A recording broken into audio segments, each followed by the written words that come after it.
Look closely. What do we all have in common? No matter what corner of the world you live in, you need food, water, shelter, and money. Half of every transaction involves money in exchange for goods or services. Stocks, a loaf of bread, illegal drugs. You gotta pay for it. We spend much of our lives chasing money to make a living and accomplish our dreams. But it's also an instrument of destruction. Some might say evil, driving criminals to lie, steal, and even murder. The existing banking system extracts enormous value from society, and it is parasitic in nature. Money is a catalyst for the worst and the best of human endeavor. Before civilization, we created currency, fuel for wars, the path to power, champion and enemy of innovation. Money is so integral to our society and our global economy that its true nature remains a mystery to most. This is the story of money, perhaps the end of money as we know it. No matter how fat your bank account or how thin your wallet, to us it's all cold hard cash. There are some who want to kill it. Get rid of it. Burn your dollars, your euros, your yen, and transform every penny you have into ones and zeros, digital currency. Entrust it to the web and computers spread across the planet. Magic internet money. It's called cryptocurrency, Bitcoin. Invented in secret, it was a gift to the world. It's not just a currency, but it's actually programmable money. A potential curse on bankers. And there's nothing that the big banks or politicians can do to stop it. Breaking every government's grip on money supply. What the internet did for information, Bitcoin is doing for money. Could it be the new gold? No, you have to really stretch your imagination to infer what the intrinsic value of Bitcoin is. Regulators, the Federal Reserve, the banking system, please understand this is a thing that they have to take seriously. This is going to change the economic culture. Bitcoin could be a microeconomic miracle worker, and it could be a macroeconomic wrecking ball. Is Bitcoin the currency of the future? A godsend for criminals? Or a recipe for financial disaster? If you trust your money just as it is, we have a little story to share.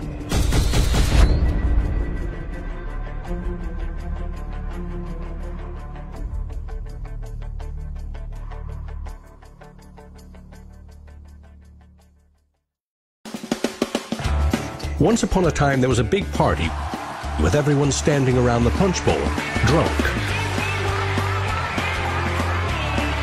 Politicians credited the strong economy to their wise decisions.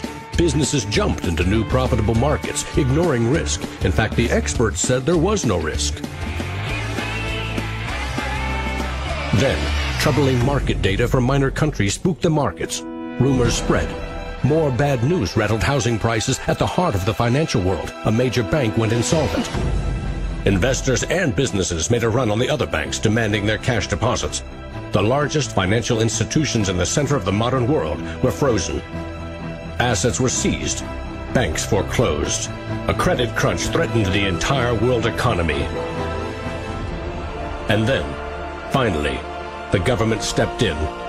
The largest bank bailout ever. Swift action by the head of state had saved the day. Remember that? No, you don't. It happened 2,000 years ago. Rome, 33 AD. Ground zero for the first recorded liquidity crisis and government bailout in history. The largest empire the world had ever seen was brought to its knees by a banking disaster. Emperor Tiberius used money from the national treasury to bail out the country's troubled banks and companies. History may not repeat itself, but it certainly rhymes. Badly. People in power and their money have always been at the very center of it.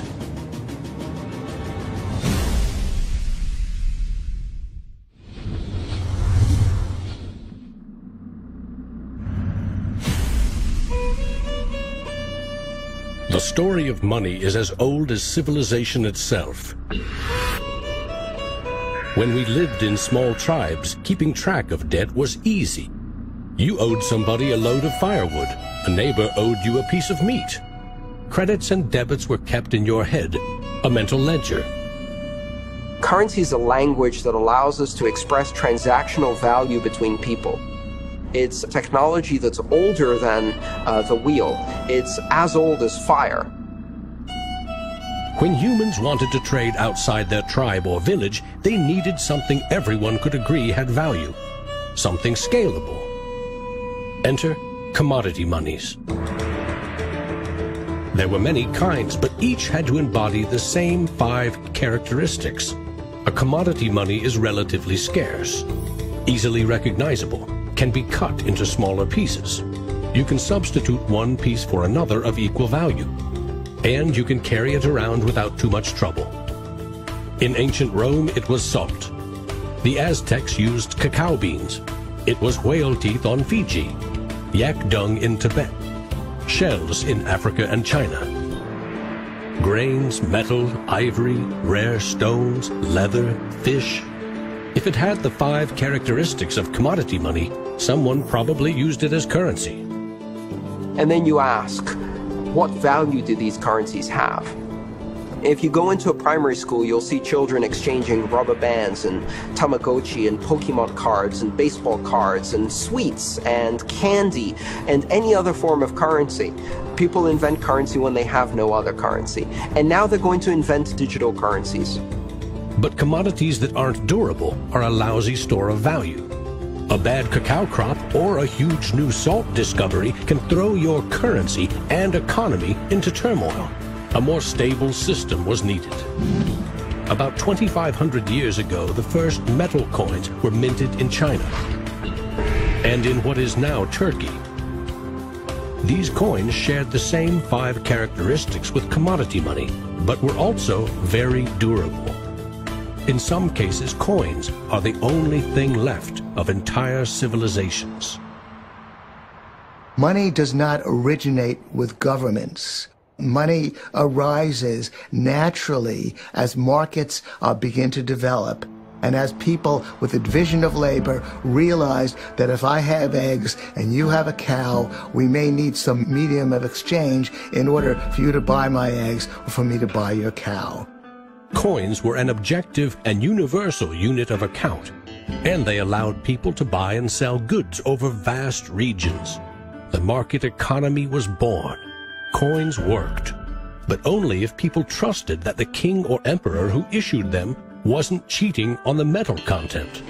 Using coins also meant that an authority now controlled the supply of your currency. Money and political power were inextricably linked, centralized. Minting coins in a steady and predictable manner allowed economic growth and stability. The Wushu coin in China retained its value for 500 years. In Constantinople, the solidus lasted for 700 years.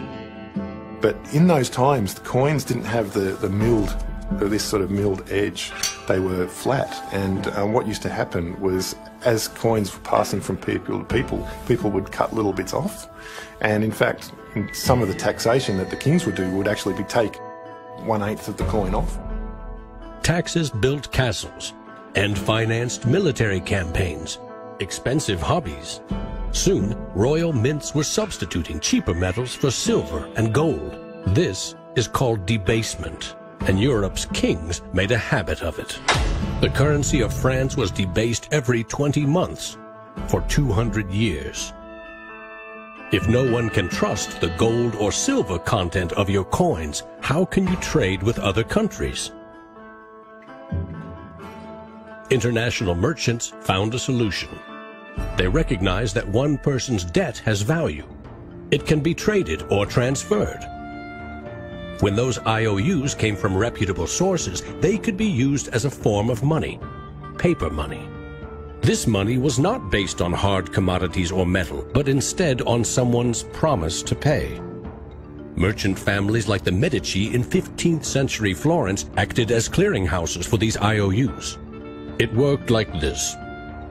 an English trader ordered a shipment of Italian cloth from the Medici for 100 gold coins. His promise to pay the Medici was put on paper. Meanwhile, the Medici owed 100 gold coins to another trading partner for delivery of wine from France. The parties didn't go to the expense of transporting and exchanging gold coins. Instead, the paper was transferred. Everyone agreed that the paper had value, 100 gold coins, but only because everyone trusted the Medici as solvent middlemen. They had created a paper money machine. Within a few generations, they rose from low crime to high finance. Their great wealth helped fuel the Italian Renaissance and elevated the family to levels of enormous political power. The power to marry into royal families and get elected as popes. The ties binding money to power, politics, and influence now ran through church and state. Merchants had proven that creating paper currency could be wildly profitable. Goldsmiths wanted in on the action. Imagine it like this. If the goldsmith had seen over a period of time that some of the coins he was storing for people were gathering dust, the people who owned them don't need them right now. So what if I go and lend them out into the community and I charge them interest on this loan? So he starts out lending some of these gold coins, and then later he realizes actually people don't even want the gold coins, they just want the piece of paper that says the gold coins are in the bank and with the goldsmith. So I can now make a loan with these pieces of paper, and whatever I write on a piece of paper, as long as people trust me, they'll trust the paper. And effectively the goldsmiths and the early day bankers, they had literally acquired the power to print money. More and more private paper money from merchants and banks circulated and began to rival the crown's coins. The power inherent in controlling and issuing money began slipping away from the rulers. They couldn't tax or debase this new kind of money, but they had bigger ambitions than ever with trading posts, colonies, and empires that now stretched across the globe. For centuries, European countries would take turns building massive fleets and waging war on each other to rule the world.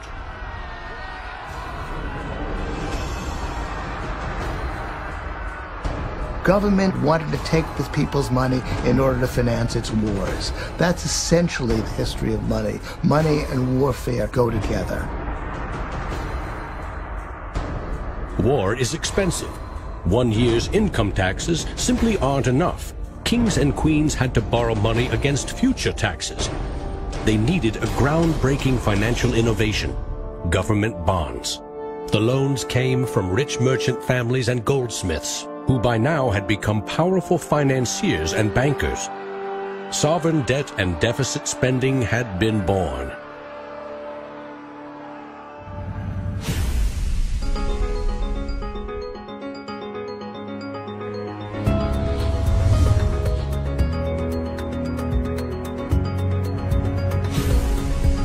In 1694, the Bank of England was established to fund a war against France.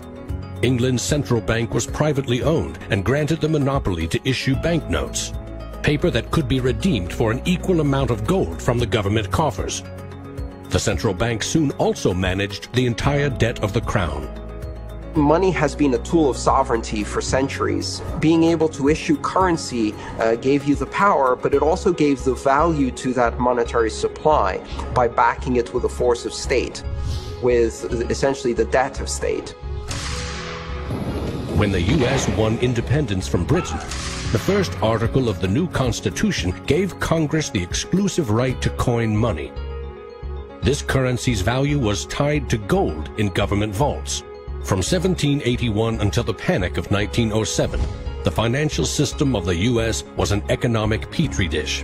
Brief central banks, state banks, private currency, government currency, depressions, strong growth, recessions, regular boom and bust cycles. The long term, as far as capital is concerned, people want predictability. People want stability. From the back of that, they can plan. And it's very hard to plan in the long term with such a level of volatility. In 1913, bankers and politicians decided that it was in the country's best interest, and theirs, to have a permanent central bank. They created the Federal Reserve. Among its jobs, expand or contract the supply of a single national currency, the Federal Reserve note. The dollar was tied to gold, and strategic control of it would avoid booms that lead to busts. At least that was the plan. Then came 1929.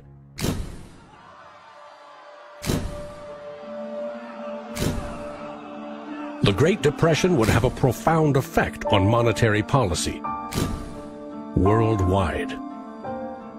I shall ask the Congress for the one remaining instrument to meet the crisis: broad executive power. Soon the Fed had printed nearly all the money it legally could to pump life back into the economy. It needed gold to fire up the mint. So in 1933, President Roosevelt issued a controversial executive order, forcing all U.S. citizens to sell their gold to the Federal Reserve at a fixed price, or go to prison.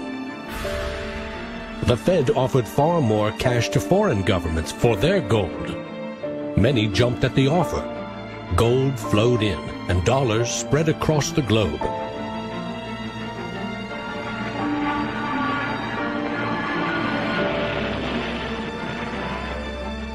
World War II devastated nearly every major economy, except the United States. The military and industrial juggernaut emerged as the global financial superpower. The dollar had become the world's most stable and trusted currency. Other countries pegged their currency to the dollar, which could still be redeemed for gold. In fact, the U.S. owned more than half of the world's gold reserves. In the next few decades, more dollars flowed to foreign countries. Governments began debasing their coins with cheaper metals and printing more of their own currency than they had in gold. The bond between precious metals and paper currency was cracking. This is a 1966 50-cent piece. It was the last coin in regular circulation in Australia to contain silver, and it contains 80% silver. So in 1966, this was 50 cents. Nowadays, it's $8 roughly in silver alone. By 1966, foreign nations had had enough of the U.S. collecting gold and printing cash. And they had more value in dollars than the U.S. had bullion in its vaults. They demanded gold in return for their paper dollars. Arguments about the value of the dollar versus their currency ensued. In 1971, President Nixon settled the matter. He severed United States currency from the gold standard. I have directed Secretary Connally to suspend temporarily the convertibility of the dollar into gold or other reserve assets, except in amounts and conditions determined to be in the interest of monetary stability and in the best interest of the United States. Never again could anyone legally demand U.S. government gold in exchange for paper dollars. For better or worse, the dollar was now backed solely by the full faith and credit of the United States government. The wealthiest nation the world had ever known would bet its future on a single word: trust. People have this mythology of money that is based on very little fact. And one of the nice things about Bitcoin is that it forces people to start to ask questions about the fundamentals of money. Bitcoin is an attempt to adopt the advanced computerized system that we have, the internet, to resurrecting what money used to be all about.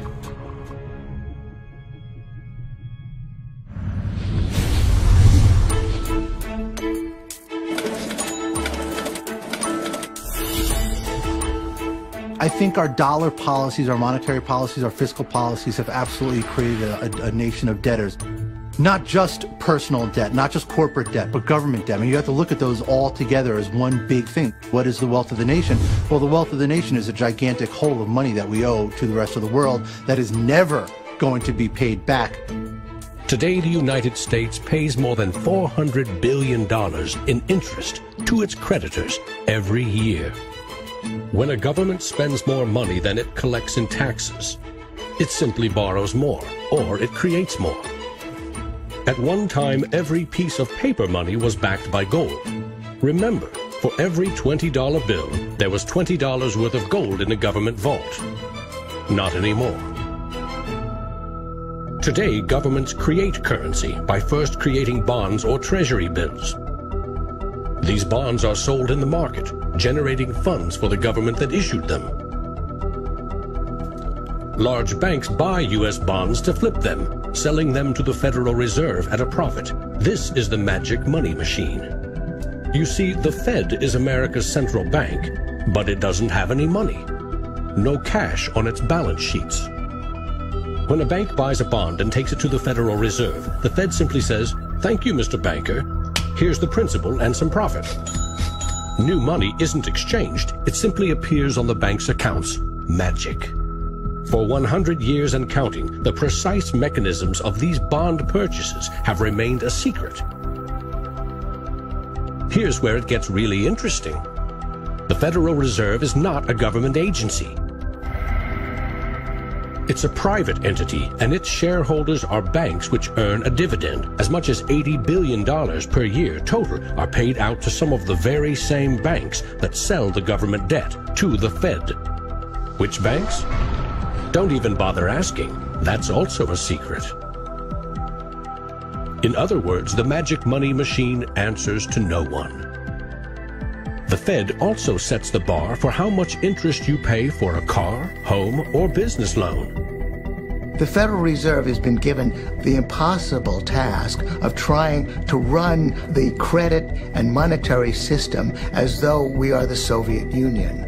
It's the central planner for the key aspect of capitalism, which is how money and credit is allocated. The Federal Reserve, on balance, does not help the economy. On balance, it hurts the economy. And it's bound to make mistakes, even with the best of intentions. The Fed is also supposed to boost employment with low interest rates, encouraging people and businesses to buy more goods and services.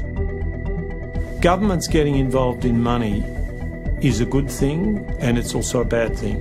It's a good thing because money is the arteries of the economy, the blood supply of the economy. Markets are subject to bouts of euphoria and despair, and it makes sense for governments to back currency and manipulate it.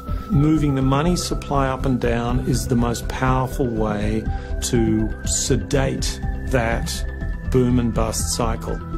Manipulating the supply of money has short-term and long-term consequences.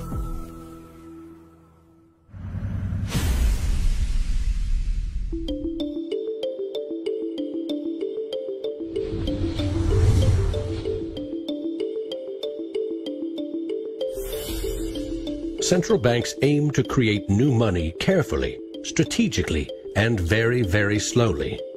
Releasing more money into the economy causes prices to rise, ideally by 2% every year. That's supposed to foster economic growth. But 2% inflation means the buying power of one cash dollar in your pocket today will be 98 cents next year, and less nearly every year to come. Since 1913, when the Federal Reserve took over the United States dollar, we've seen that the United States dollar has decreased in value 98%. Inflation is a far higher tax because on your income you pay it just once. If inflation is 2%, you're paying a 2% tax on your net worth every single year, your net worth held in currency. So, what does that mean? If you earned $1 in 1913, you could buy 16 loaves of bread. Today, $1 barely buys you one. That's not a quaint notion of how cheap things used to be. It's proof that the value of your cash is slowly withering away. That $1 invested at 2% in 1913 would now be worth $7.24. More than 600% return versus a near total loss. So the US dollar has gone from being worth $1 to now being worth about 4 cents. So that's, 96% of its original value. And it's a direct result of government control. Governments don't create money from thin air all alone. You play a key role in the magic money machine.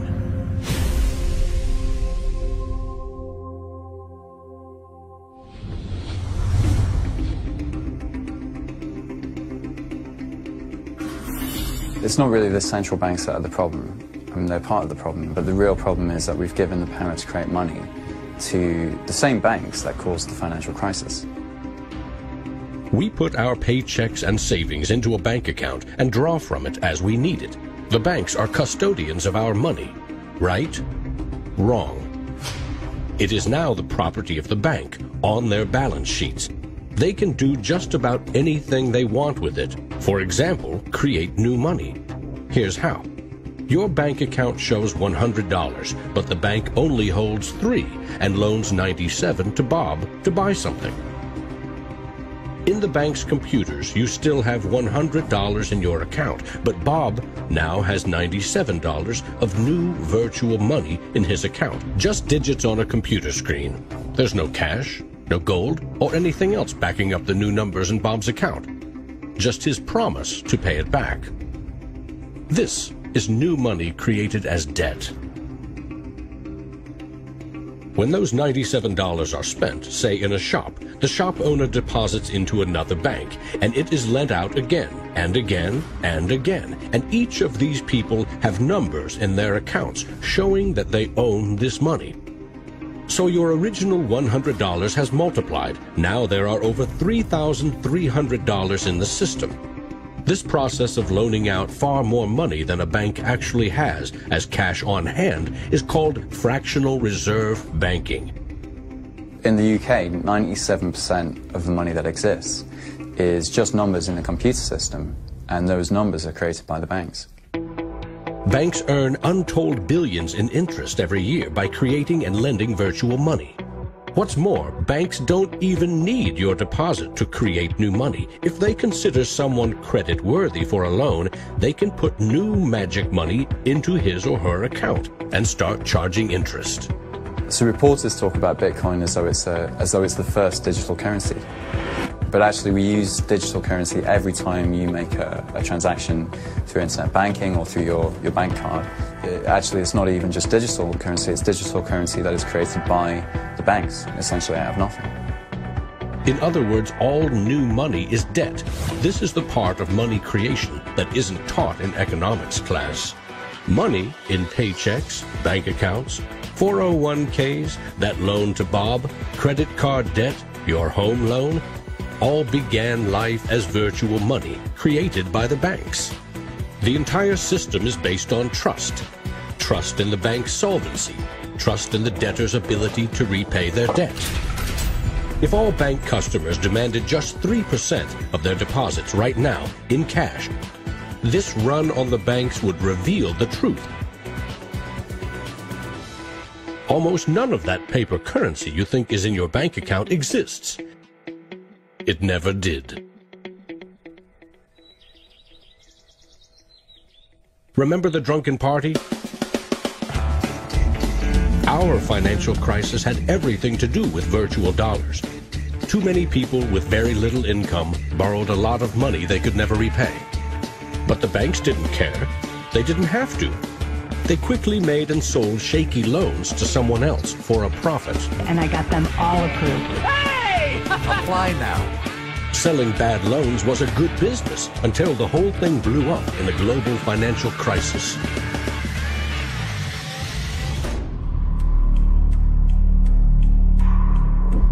The magic money machine destroyed 30 million real jobs. The United States alone lost $16 trillion in household wealth, and the banks foreclosed on more than 1 million homes.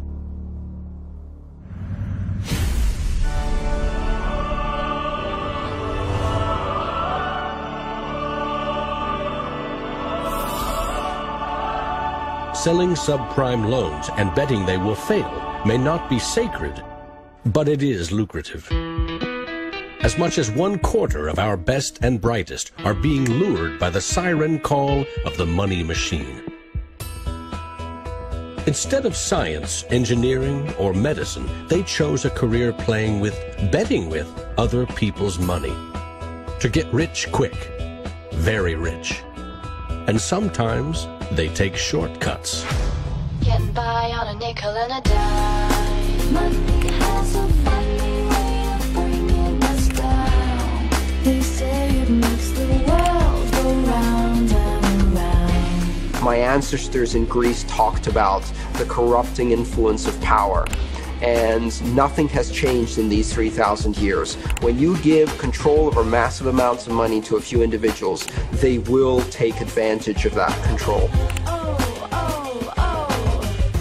Banks today are factoring in fines and money laundering and all the rules that they break into their cost of doing business. JP Morgan is today coming out and saying that Bitcoin is not a legitimate way of doing business. Banks today are tied into a system that is completely rigged to basically harvest money from the entire global economy and pump it into the hands of very few.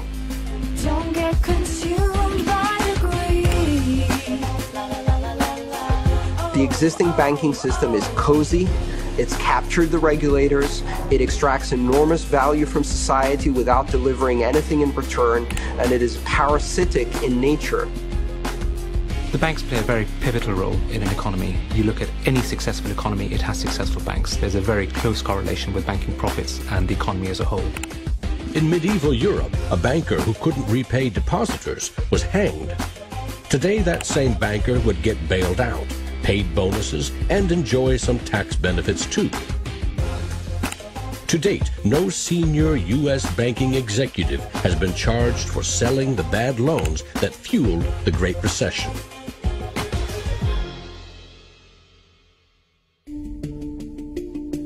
In December 2014, just 6 years after the last banking crisis brought the world to its knees, a congressman snuck a last-minute provision written by Citigroup into a crucial funding bill.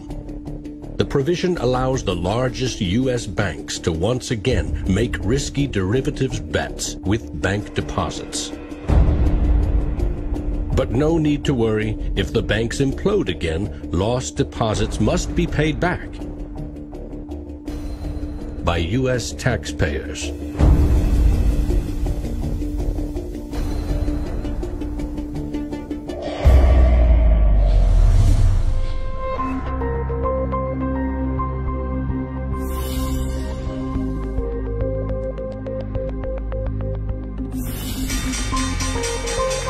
Today's financial innovators package assets in ever more complex ways, slicing, dicing, securitizing, always using someone else's money. They sell debt, transfer risks, leverage bets. That's what they call innovation. When you're talking about financial innovation, Bitcoin certainly is a very good example of innovation. But there's also been other innovations that people a bit closer to the world of finance would cite as good examples. An example of that would be the original swaps market. From there moving on to the credit default swap. It is an excellent example of financial innovation, but also if it's used incorrectly, it can create a lot of problems, as we've just seen. History teaches that the most revolutionary and disruptive innovation nearly always comes from the fringe, not from corporate cubicles. True innovators see the world differently. They see the big picture, creating new products and entire systems that lead to new industries. Steve Jobs called them the square cogs in round holes. It's unsurprising that new innovations always come from a niche group of early adopters, because it is inherently very hard for many people to realize the benefits of new technologies. In 2011, most Bitcoin community people were either people from the technology space, the geeks and hackers, or people from the traditional financial industry. There are even some bankers and hedge fund traders using Bitcoinica at that time as well, which was really surprising to me. A radical new idea is often met with skepticism, ridicule, even hostility from those who stand to lose the most from its success. Case in point, the automobile. In the late 19th century, Carl Benz and others built the first cars, contraptions that could threaten the stagecoach and railroad industries. These self-propelled vehicles, or road trains, would certainly scare horses, injure people, and damage roads. Cars, the railroad barons said, were just too dangerous. And to protect us, they used their power to pass a law in 1865. It required every automobile in England to observe a 4-mile-per-hour speed limit and to be operated by a crew of 3, a driver, an engineer, and a flagman. This heroic flagman walked in front of the car to warn fellow citizens of the coming danger. The railroad tycoons, the lawmakers, the self-appointed gatekeepers used regulation to stifle innovation. But they didn't invent the flagman. He's been around for a long time. For centuries, very few could read. Books were copied by hand. The people in control, political and religious leaders, wanted to keep it that way, and they greeted Johann Gutenberg's printing press with licensing laws, publishing bans, taxes. In some parts of the world, printing was a crime punishable by death. After all, they were just protecting us from dangerous ideas. Before the printing press, there were an estimated 30,000 books in all of Europe.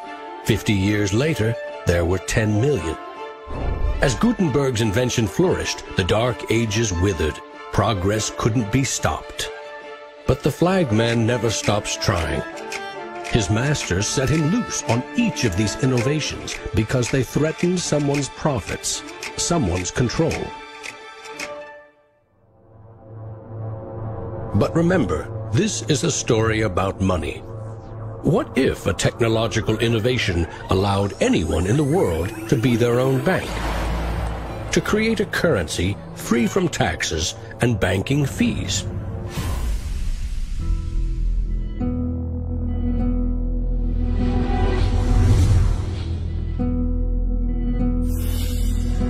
The U.S. Constitution forbids citizens from printing or minting their own currency, competing with or undercutting reliance on the U.S. dollar. In 1998, Bernard von Nothaus decided to test the resolve of the federal government. The Liberty Dollar was available in gold, silver, platinum, and copper. It was available in 3 forms, both in specie, in other words, gold and silver, in paper, as warehouse receipts, and in digital form. Obviously, the government didn't like it. They arrested me and convicted me of counterfeiting, fraud, and conspiracy, and I'm currently awaiting 22 years sentence in federal prison. Lesson learned. At a hackers convention in the Netherlands, there was a young hacker there who used the alias of Satoshi Nakamoto. And he talked to a friend of mine, and he identified the Liberty Dollar and me as inspiring him to create a new currency. Bernard von Nothaus's arrest for creating private money may also have inspired Bitcoin's inventor to keep a lower profile, publishing the invention under an alias and vanishing. Part of me is interested to know like who Satoshi is. Maybe that's part of the mystique of the story. It's completely irrelevant to the functioning of Bitcoin because we have the code to read, but it would be kind of fun to know. Who is Archimedes? Who is Euclid? We don't know. We don't know if Euclid was one person or multiple people. And you know what? It doesn't matter. Euclidean geometry works whether I know who Euclid was or not, whether Euclid was a moral and good person or whether he was a corrupt plutocrat and a bastard. Science and mathematics have essential truth that stands alone, irrespective of its inventors and irrespective of their motives. Well, Bitcoin is a system based on mathematical truths, and these mathematical truths stand alone. We can read the source code in Bitcoin and understand it, and it will be true whether Satoshi Nakamoto is a man, a woman, a collection of individuals, a government agency, or aliens from the future. Bitcoin is digital currency and computer software. Capital B Bitcoin is the shared code that creates a global payment network using computers connected to the internet. Bitcoins are virtual currency, digital money created, stored, and exchanged on that network. But unlike virtual dollars created by a banker, this new currency was created with math by an anonymous inventor. Bitcoin is an open-source software protocol like much of the code supporting the internet and email. Open source means anyone, everyone, can use the protocol. No one person or company can control it. Every change to the software is public, open, and transparent. The code was first developed by Satoshi. Then there were dozens, now hundreds, of programmers constantly collaborating to improve Bitcoin's features and security. So what makes Bitcoin a breakthrough? It tackles an ancient human dilemma and solves a computer science problem. Any shared information or data can be flawed, corrupted. Anything can be faked. How do we know that what we're receiving can be trusted? In our traditional mindset, it's very important to know who is behind this currency because their reputation is significant in knowing that our funds and the true wealth is actually safe. In finance, we rely on trusted third parties like banks, credit card companies, remittance services. They keep track of money as it moves from one account to another, and they charge us handsomely for it. We trust that their digital ledgers of credits and debits balance. A financial system that cuts out these middlemen could be faster, cheaper, and more secure. But Bitcoin is digital.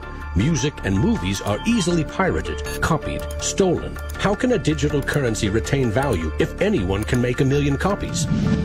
The answer is at the core of Satoshi's invention. A Bitcoin is not a file on a computer. It's an entry in the publicly distributed database called the blockchain. Just as the Medici kept a ledger of credits and debits, today's banks record each transaction as a plus and minus in their ledgers. Now we call them databases. Bank accounts are replaced by a digital wallet that you alone control. Bitcoin's ledger is the blockchain, a record of every Bitcoin in existence and every Bitcoin transaction ever made. It always balances because no Bitcoin ever leaves it. When a Bitcoin is sent from one digital wallet to another, what they are really sending is control over that part of the database. Code that is a unique key for the new owner. As the network processes transactions, it constantly synchronizes the one ledger across the global network. Each computer or Bitcoin miner has a complete and identical copy. And because the blockchain is public, it cannot be controlled by any one person or computer. Owners of the Bitcoin mining computers are rewarded with new Bitcoins for processing transactions and keeping the network secure.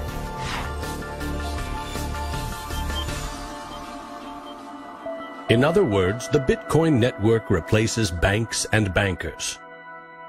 Today, the combined computing power of this global network is greater than the 500 biggest supercomputers combined, times 10,000.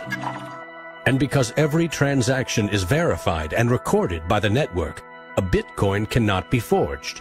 Digital currency cannot be debased with cheap metals or printed by the billion at will.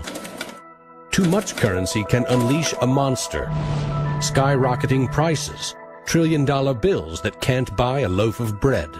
There's a big movement in the U.S. demanding that the Fed be audited so we can find out what they're doing.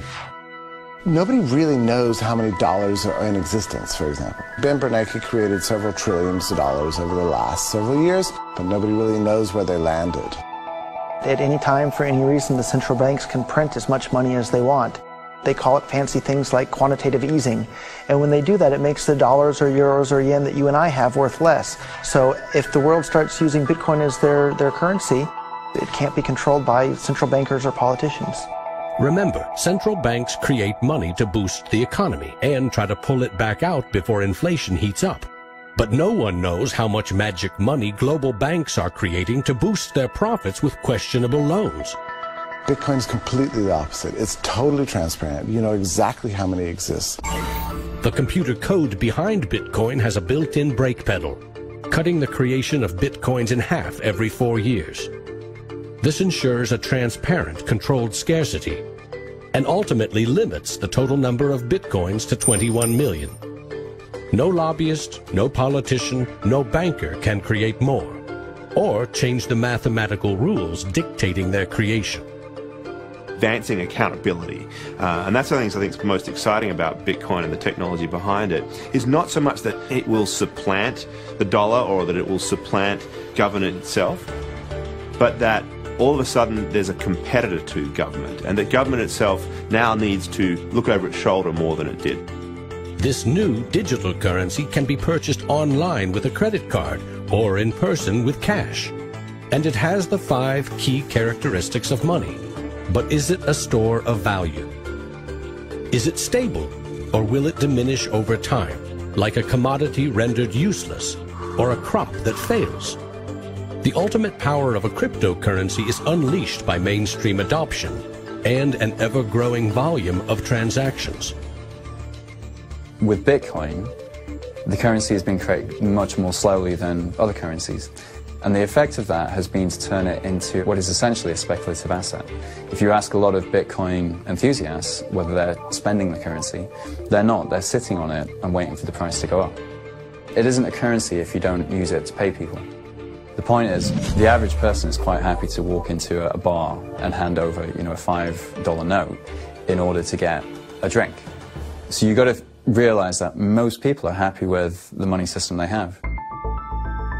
If most people are happy with cash, they're in love with plastic. In the US, 2/3 of in-person sales are done with debit or credit cards. That plastic is a 60-year-old technology, created by a middleman, never designed for the internet. Each transaction requires personal data, like your name and address. Credit card databases are regularly hacked, with fraudulent purchases charged to your account. Criminals buy and sell stolen credit cards by the thousands in dark corners of the internet. In some parts of London, 1/3 of all online credit card transactions are fraudulent. Card issuers don't hold you responsible for fraud, but protection comes with a price. 2 to 4% in fees. That's $50 billion a year. The issue with credit cards from a merchant's perspective is there's a lot of risk. If they take a credit card, there might be a chargeback, there might be fraudulent purchases. In fact, there's hundreds of billions of dollars every year in fraudulent purchases. A Bitcoin purchase is done for pennies, but there are no protections. If you lose your passwords or are fooled into paying the wrong person, you can never get your money back. It is like digital cash. For a seller, this means no chargeback risks. For an e-commerce company like Expedia or Overstock, cutting credit card fees can double their profit margin. You could not miss the point more effectively than by thinking of Bitcoin as a currency and payment network that will make shopping easier for the first world. Bitcoin is about everything else, everywhere else. There are 2.5 billion people without a bank account. With Bitcoin, a mobile phone with an internet connection is now a bank with access to the global marketplace. What happens when Bitcoin services and infrastructure and Bitcoin wallets and payment processors start going into these countries? These people will be able to gain benefits from trade where they could not previously. These people will be able to send money home, international remittance, which is one of the major pain points of the current financial system. Yeah, if I send $100, with banks it's going to cost me 20%, Western Union is going to cost 10%, other options that are competing with Western Union is still going to be about 5%, and if you are sending to really remote areas, it's going to be anywhere between 15 and 30%. So in terms of money remittances, it's going to be a game changer using Bitcoin. You do not need a bank account. You just need an internet connection and a wallet to get set up. It's a tool to give people an access into the global ecosystem and give them a promise for an economic future, and specifically provide a way for them to not be dependent on a government that could shut down their bank accounts or even could go into their bank accounts and take out finances. Goldman Sachs came out with a report and they basically looked at if you were to replace all transactions globally, so FX, bank-to-bank transactions, with the Bitcoin protocol, and still charging 1%, mind you, it would save the global economy $200 billion, so not million, $200 billion a year in saved transaction costs, which ultimately goes back into the hands of the consumer. An international wire transfer can take up to 4 days. Yet the internet allows us to instantly and globally share text, pictures, videos, anything digital. Why not money? Money which we now know only exists as digits in a bank's database. Wouldn't it be great if you could send Bitcoin transactions just simply via a tweet? For example, you would say at the end of money, $1 worth of Bitcoin. And so we built just that. All you have to do is hashtag it with Tippercoin, press send, and our Twitter bot will process the transactions, notify you, and give you a link. And this will allow you to either withdraw your Bitcoins or send it to someone else. With Bitcoin, you can send $1 or $1 million worth of value anywhere in the world. You can do it for free, or you pay the Bitcoin network fee, which is still just around a penny. And there's nothing that the big banks or politicians can do to stop it. A cryptocurrency that can only be created and transferred with computer networks may be the next step of the digital revolution. The rise of machines, self-driving cars, drones, robots that rely less and less on humans. What I often think is that the future of Bitcoin or digital currency from a broader perspective is really about machine-to-machine payments. So by the time you have an unmanned taxi driving you around New York and then going to power up at an unmanned power station or going to get repairs at an unmanned auto shop, you'll see the machine-to-machine payments done with some sort of digital currency.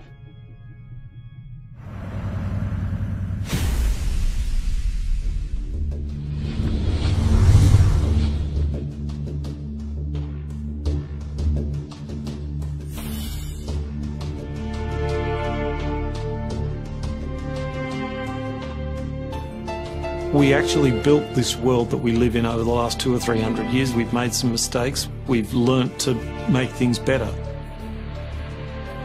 The idea that there's some magic key, that if you just sort of stop doing a few things, that there'll be this perfect order that will settle, is a very childish, ideological delusion, in my opinion. But that is not to say that Bitcoin isn't an exciting thing. It's a terrifically exciting thing. But we have to try and engage with it with working minds, not with magical thinking. People are suggesting that it's going to be another world currency, rivaling the dollar or the euro or the yen. I think that's not going to happen. I prefer to trust the banks or the central government compared to the Bitcoin is because someone's accountable. Whereas with the Bitcoin, it's completely deregulated. There's no central control. There's no one held accountable. It is a free float. It's purely demand and supply driven. Mr. Williams? So clearly this is not a currency. Currencies don't behave like this. But what this is a high-risk speculative commodity. So for the entrepreneurs, the bankers, the governments, and everyone else studying and watching Bitcoin, all I have to say is that there will probably be a lot of volatility and an upward trajectory, and to buckle up.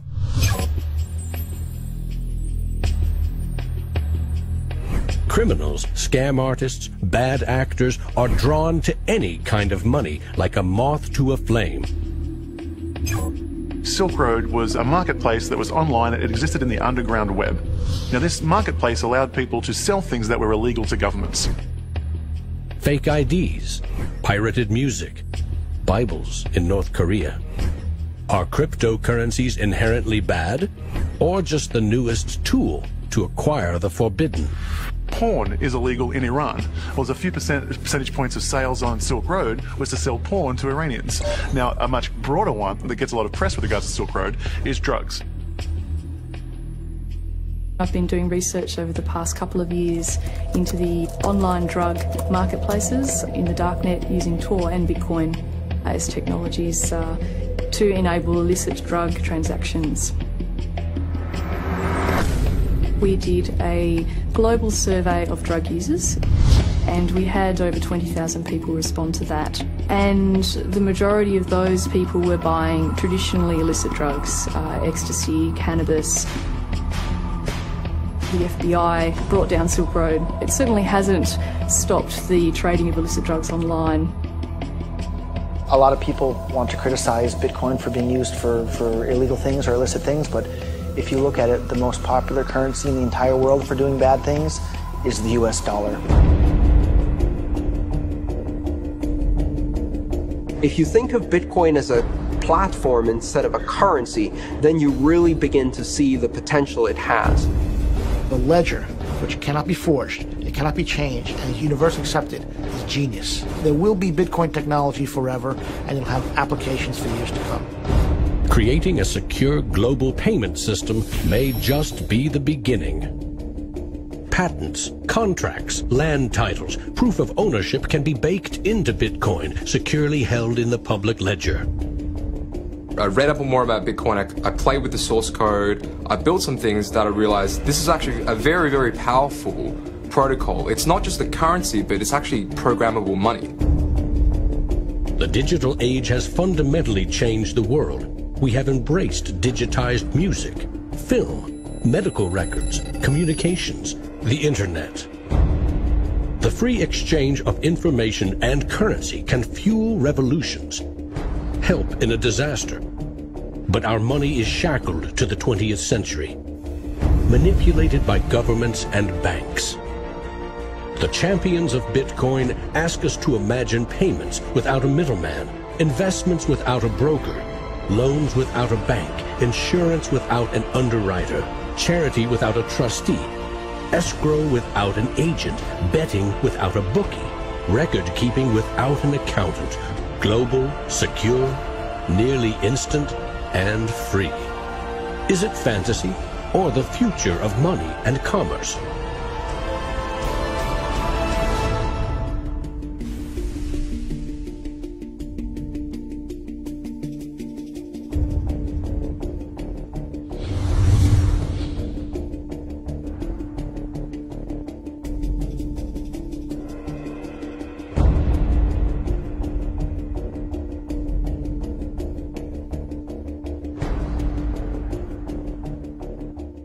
I love Bitcoins. I'm really into Bitcoin. Well, Satoshi Nakamoto, that's a name I love to say. And we don't know much about him, but he came to save the day. If you don't know what a Bitcoin is, right, usually the way people describe it is digital cash. It's money for the internet. Oh, Bitcoin, as you're going into the old blockchain. Oh, Bitcoin, I know you're going to rain, gonna rain. People are like, oh, I love my bank. I'm like, really? You ask a banker, you know what's 2 + 2? He's like, well, I can tell you, but there's a fee.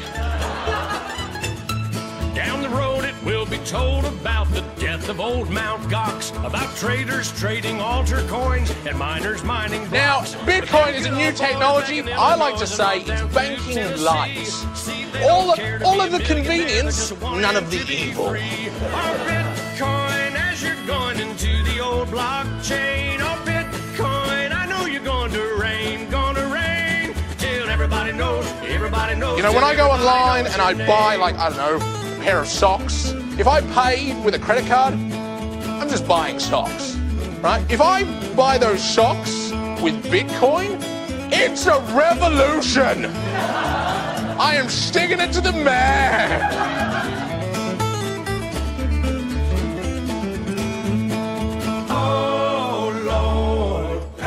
Me some more.